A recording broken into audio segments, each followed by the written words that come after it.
Apa benda ni? 9 hole putting zone Eagle Eye, guys. Dekat sini, guys, bukan pergi driving range pukul dekat kapet je. Rupanya kita ada 9 hole. Par 1, par 2, par 1, par 3, par 1, par 2, par 3. 9 lubang, guys.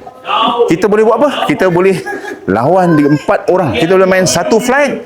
Kalau you bawa wife, kalau bawa isteri, wife dengan isteri sama lah. Kalau bawa anak, kalau bawa pakcik, boleh. Boleh main putting ni. Jadi saya akan tunjukkan kepada anda bagaimana hole review lubang 1 sampai lubang 10. Jom.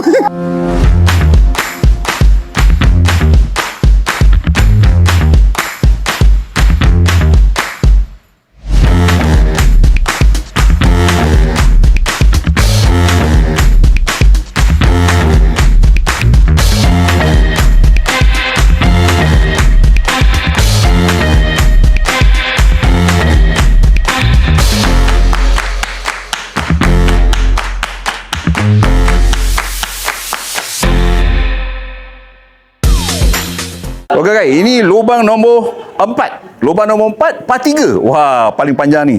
Yang ini saya rasa dia akan slope kat kanan. Saya main tembak tebing, dia akan U-turn balik. Dia tengok, boleh tak? Tembak tebing, dia akan U-turn balik. Par 3, kita kasih birdie lah 1. Kau. Ya, turun. Turun. Ya. Hole in one. Hole in one, guys. Hole in one. Hole in one.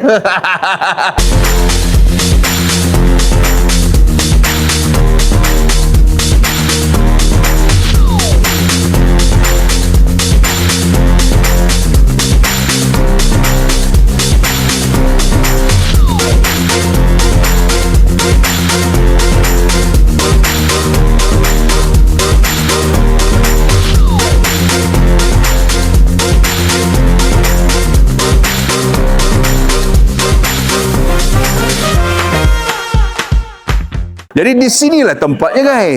Kita boleh buat praktis putting bersama dengan kita punya family. Untuk 4 orang main RM24. So main selama 1 jam. Jadi kalau 1 jam kau boleh habis, boleh ulang lagi. Tak ada masalah. RM24. Weekday pun sama, weekend pun sama. RM24. Tapi tempat best, chill, environment pun best. Nampak kat sana, dah nampak kita punya driving range. Saya belanja persekitaran. Dah nampak kita punya bay. Tengok ramai yang sedang main ni. Anak-anak muda sedang bermain putting. So saya akan ajak Laura main sini nanti. Tengok macam mana dia punya feel. Alright, jangan lupa komen, like dan share. Datang ke Eagle Eye Banking Kanopi untuk sama-sama belasah kita praktis putting di sini, guys. Alright, bye-bye. Manis-manis game, datangkan